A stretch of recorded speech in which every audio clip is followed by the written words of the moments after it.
داری انتقام شاهمی رو از من میگیری؟ پاشو دخترم، پاشو، حاضر شو، پاشو. اگه با شما بیام شاهمی حس میکنه مجبور شدم، ولی من به عشق اون میام. دنیا میں کیا حوری گفت بیا. اون که خونه نیست. یعنی به هم دروغ گفتی و برم گردوندی. اینو یادت باشه که به خاطر کوچیک کردنم نمیبخشمت. اینو یادم رفت. زندگی دختر دست گلمو بهش زهر مار کردم برای اینکه فقط بهشت خودمو حفظ کنم.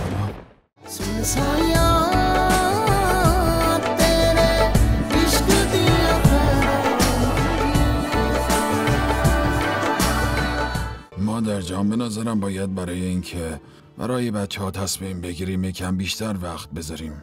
ممکنه که ببین حرفمو گوش کن. ما که مردیم اون وقت کلی وقت دارن، ولی تا وقتی ما زنده ایم باید خودمون برای زندگیشون تصمیم بگیریم. اونا چه میدونن چی درسته چی غلطه آخه؟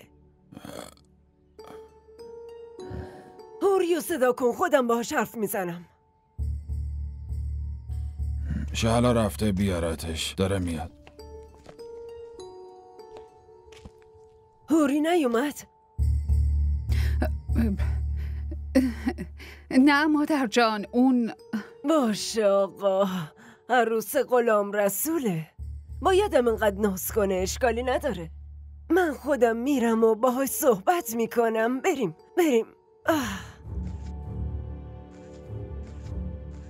ببینم این ور دیگه. بله. آها، الان میرم تو اتاقش.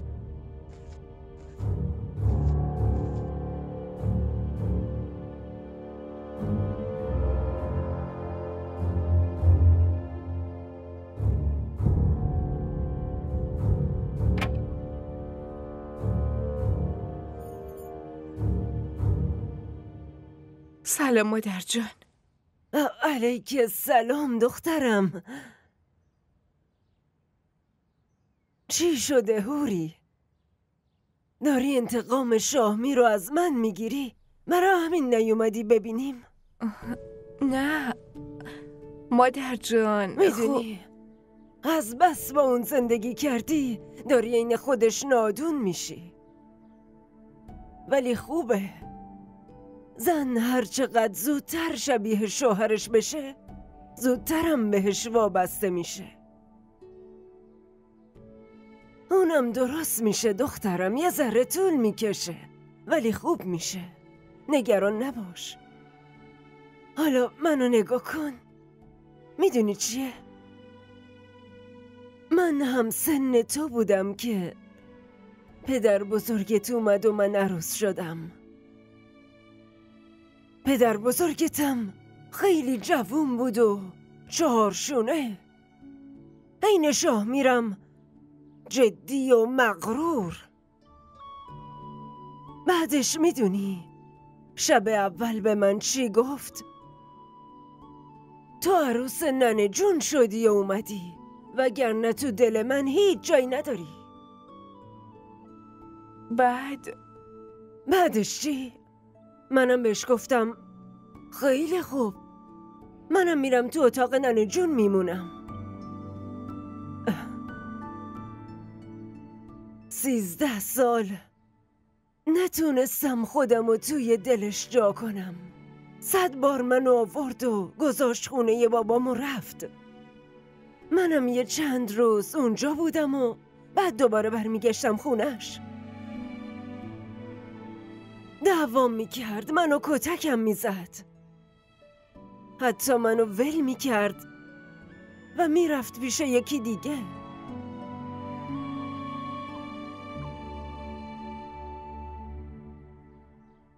منم صبر کردم. بعد وقتی 26 سالم شد خدا میوه صبرمو بهم داد. بعدش هم انقدر زندگیم قشنگ شد که هنوزم دارم بوی خوش شکفتن زندگیمو احساس میکنم. الان نوبت توه هوری. حتی ممکنه مجبور شی بیشتر از من صبر کنی، ولی ببین من اون موقع بچه بودم، ولی من اون موقع ها نه چیزی میفهمیدم نه عقلی داشتم. ولی تو ماشالله تو خیلی عاقلی دخترم، بالغی، تحصیل کرده‌ای، با شعوری. تو اگه بخوای میتونی همه چی رو خیلی قشنگ درست کنی.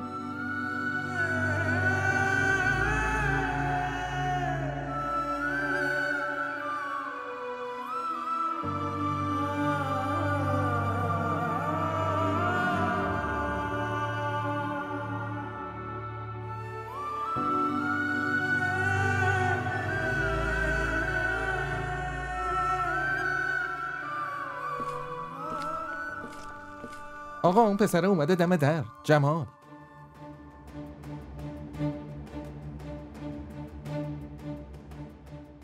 باشه تو برو.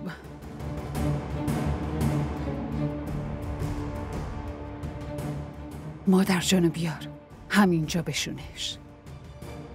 من میرم پیش این پسره.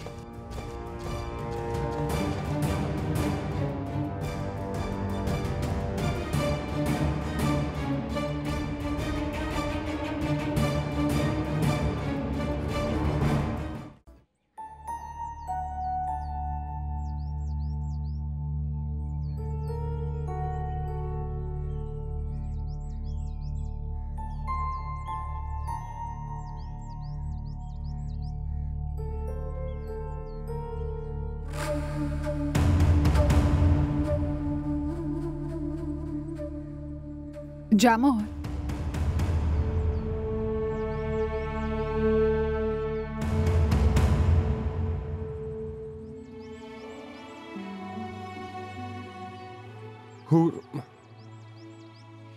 هوری گفت بیام. هوری؟ آخه اون که خونه نیست.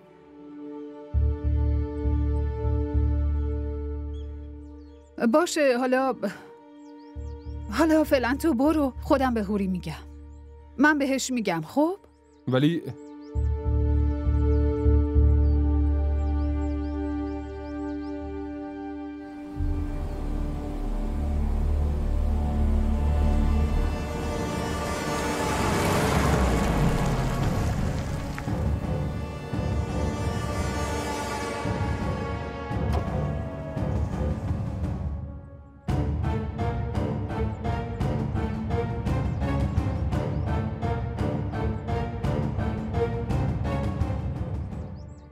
خیلی خوب باشه، من میرم. فقط به هوری بگید من خونه مریمم. اگه کار داشت به اون زنگ بزنه. باشه حتما. برو.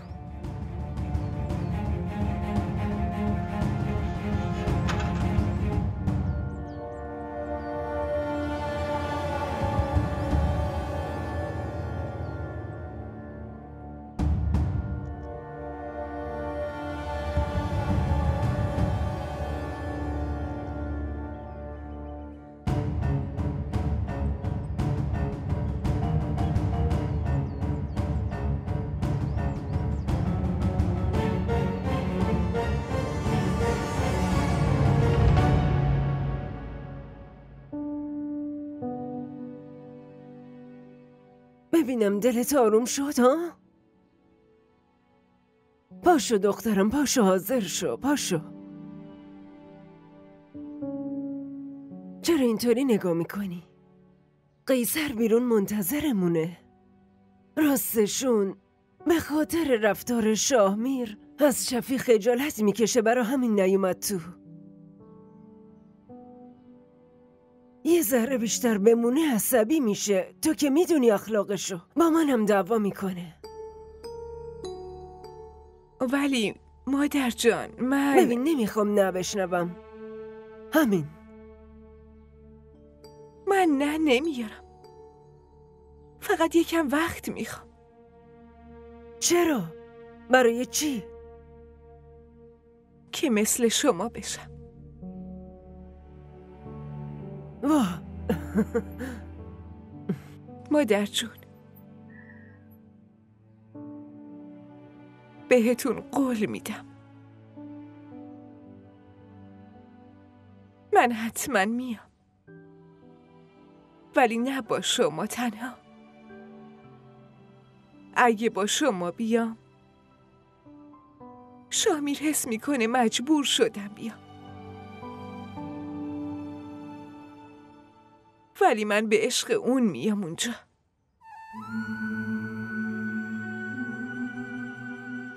تو چقدر دانایی دختر. دارم فکر میکنم که برات صدقه بدم یا اینکه بذارمت روی چشمام.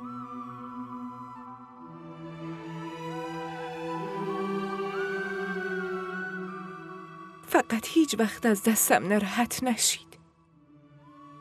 اگه اشتباهی کردم یا گستاخی کردم و دلتون رو شکوندم، از خودتون بیرونم نکنید.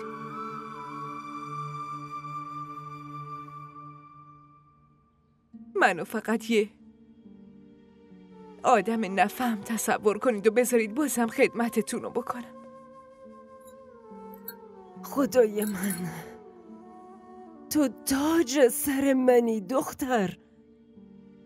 تو رو با افتخار روی سرم میذارم عزیزم.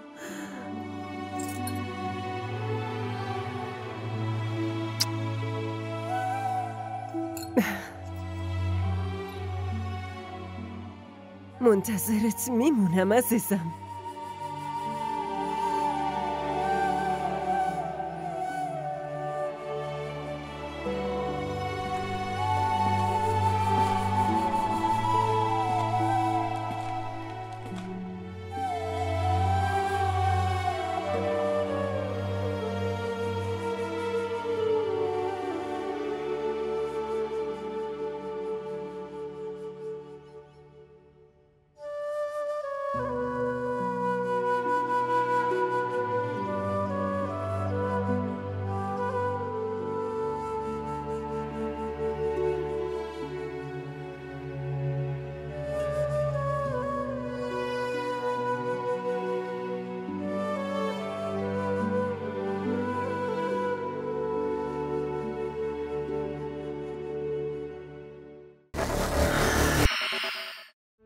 جمال اومده بود.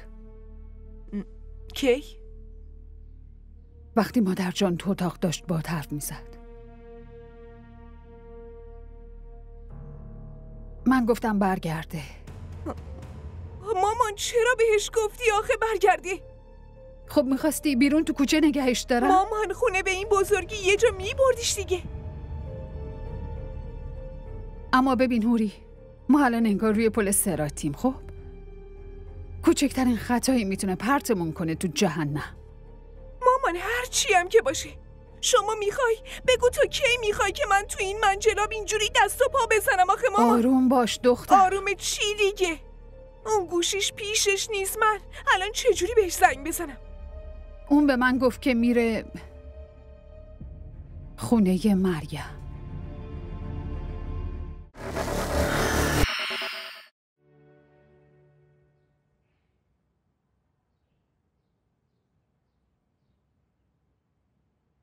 چی شد قیصر؟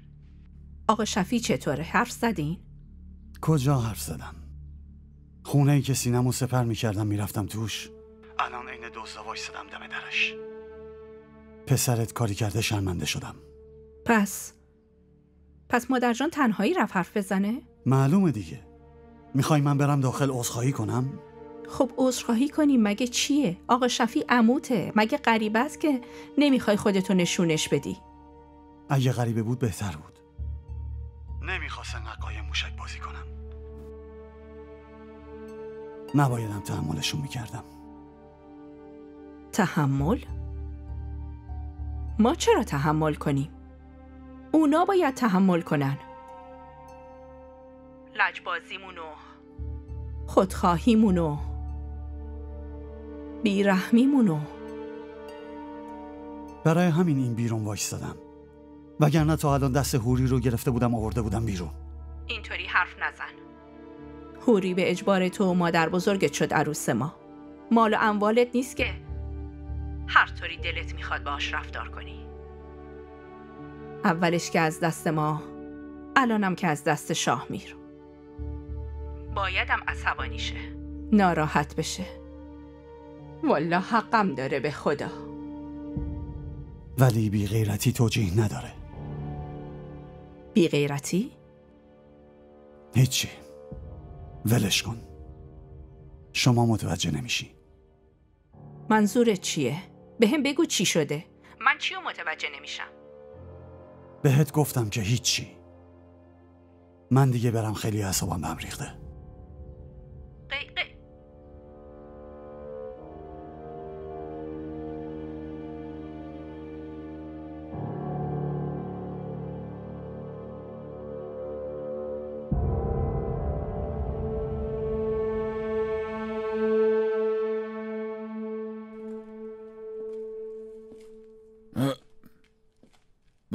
بفرمایید مادر جان، بفرمایید بشینید. نه پسرم، دیگه نمیشینم، میخوام برم. انقدر زود؟ اینجا باید میگذره؟ پسرم درسته برا خودت رئیسی، ولی منم کار دارم. همین برام کافیه که با احترام با هم رفتار کردین. مادر جان، من هرچی که هستم به خاطر شماست. من بهت افتخار میکنم، چون به خاطر تو هوری یه جواهره. من برای این تا اینجا دنبالش اومدم، چون با خودم گفتم این بچه تو شهر بزرگ شده، معلوم نیست زیر و بم این روابطو بدونه. ولی اون دقیقاً عین خودت شفی، عین خودت خاکی، مهربون، با محبت، اهل ایثار و فداکاری، قشنگ همونقدر خوبی داره که تو داری. شما این چیزا رو بهم یاد دادین مادر جان. ببین پسرم، مادر و پدر وظیفه‌شونه که بچه‌شونو خوب تربیت کنن، ولی این روزا کجا اون بچه‌هایی پیدا میشن که قدر تربیت پدر مادر رو بدونن؟ من از این متعجبم که عروس انقدر امروزی من چطوری تونسته نوه‌مو اینطوری انقدر خوب بزرگ کنه. اصلا نگران شدم که تو این بحث تربیت از یه دهاتی مقید به رسوم مثل منم جلو زده. مادر جان، منو خیلی شرمنده میکنی. نه عزیزم، منم که شرمندم به خاطر شاهمیر. انقدر قبولش داشتم که بهش افتخار میکردم، به خونش. ولی ببین حالا با همون چی کار کرده. مادر جان، نه تقصیر تربیتشه نه تقصیر خونشه، تقصیر فقط گردن شرایطه. دعا کنید که انشالله اونم زودتر درست شه. انشالله، آمین، انشالله. باشه پسرم، من دیگه برم. بفرمایید، با تو میام. عروس منو زود بفرست، باشه؟ چشم مادر جان، خداحافظ. بفرمایید.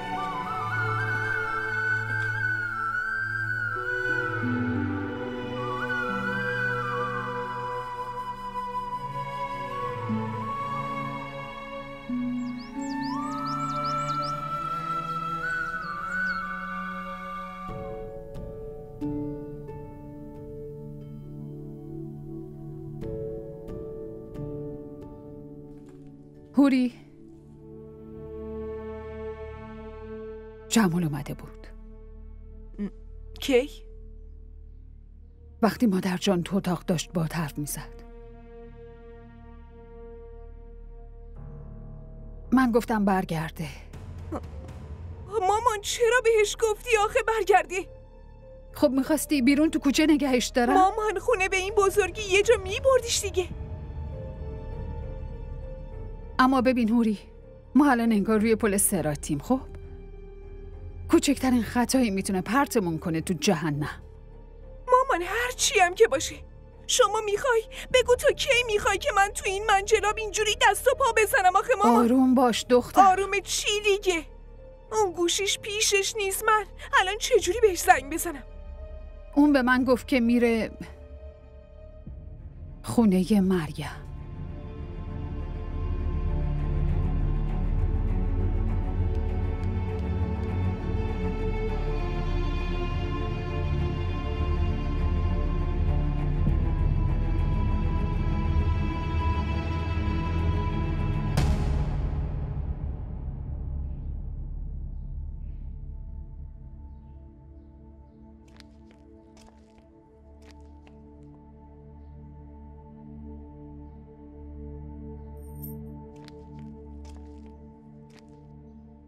چی شده جمال؟ برای چی غذا تو نخوردی؟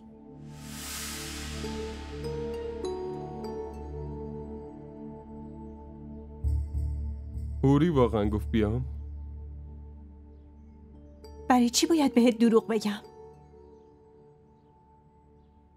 پس چرا نیومد دیدنم؟ برای چی؟ دوباره برگردوندنم خونه. رفته بودی اونجا جمال؟ آره. جمال باید یه راست می اومدی اینجا و از من میپرسیدی قضیه چیه. پس یعنی قضیه یه چیز دیگه است.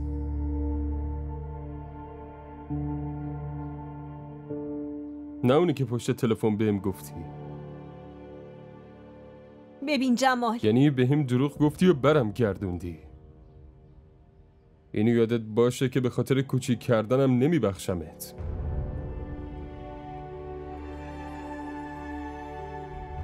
خب تو هم منو کوچیک کردی جمال. یه بارم نه، چند بار. با این کارایی هم که این دفعه کردی بیشتر از همیشه بهم بی احترامی کردی.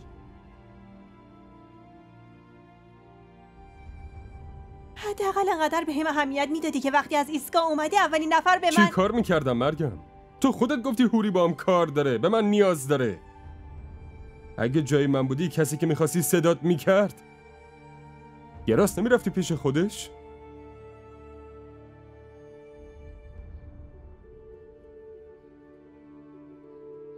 نه. اگه الان از خدا هم وحی بشه که اون بهم نیاز داره، دیگه حتی بر نمیگردم نگاشم کنم.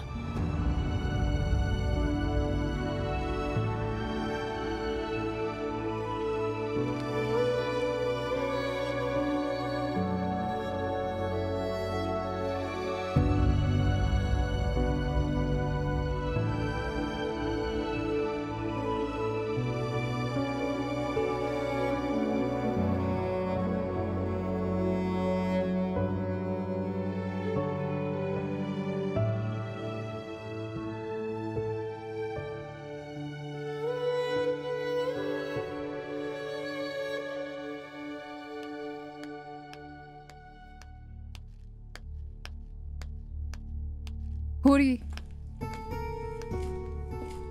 منم باهات میام. نه، خودم میرم. آخه اگه تنها بری من دلم شور میزنه. مامان، نمیخواد شما نگران باشی. خودم همه چی رو درست میکنم. حالا اگه یهو به حرفت گوش نداد چی ها؟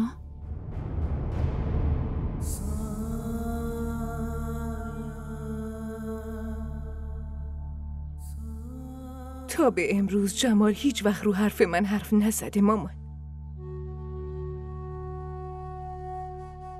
بهم قول داده که واسه خوشبختیم جونشم میده.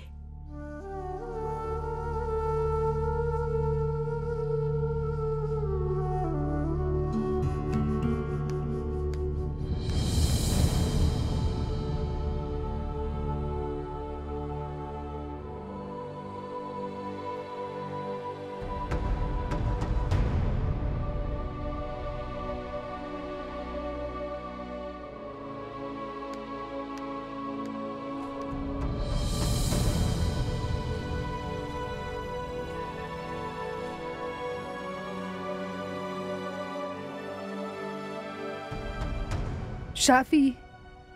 نگران نباش. وقتی زندگی آدم از مرگش بدتر بشه، مرگ قشنگه، خجالت زشته.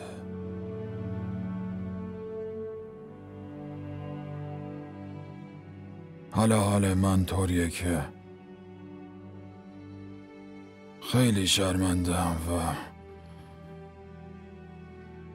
از خدا آرزوی مرگ میکنم. یه دختر دارم ولی نتونستم ازش اونطور که باید مراقبت کنم. بعد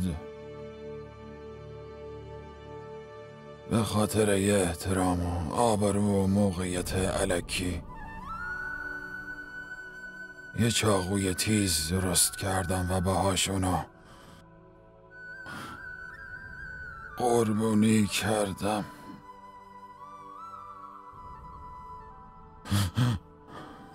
من چقدر خودخواهم. شفی، تو هیچ تقصیری نداری. هرچی که شده همش قسمت هوریمون بوده.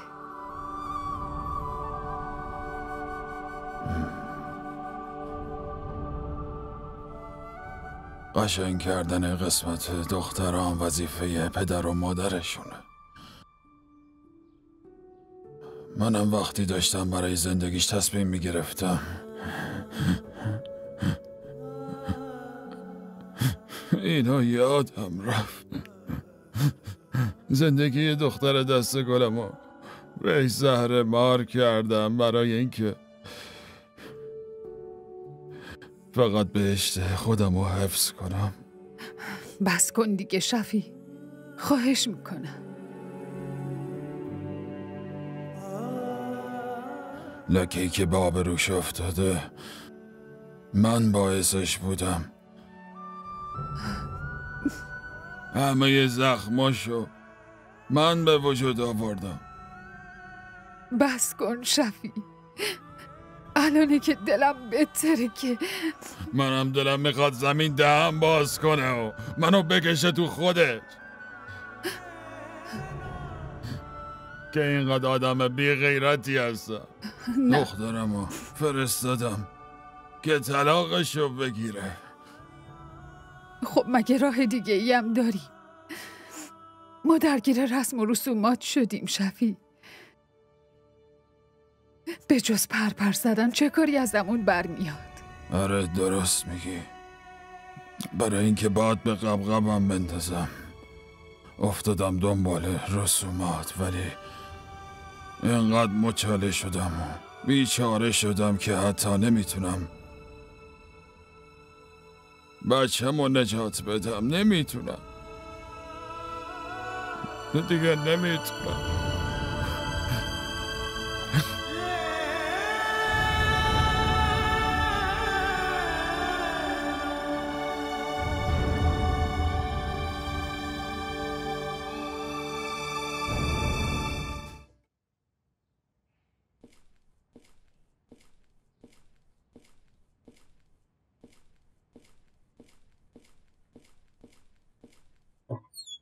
جمال،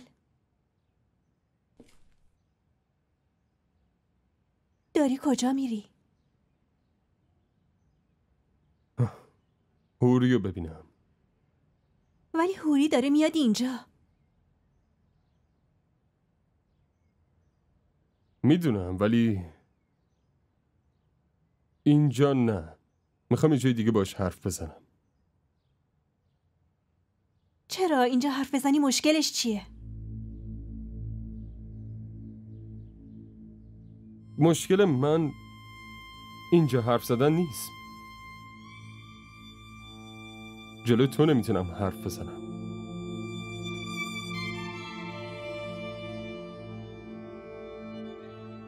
من میدونم تو من و هوریو با هم ببینیم اون وقت خودت تو هم اذیت میشی. همین.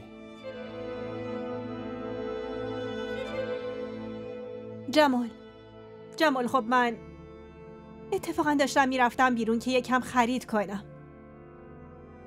شما دوتا بشینید همینجا راحت حرفاتون رو بزنید. صلاح نیست دوتایی برید بیرون. کانال ما رو سابسکرایب کنید. حمایت شما به ما روحیه میده.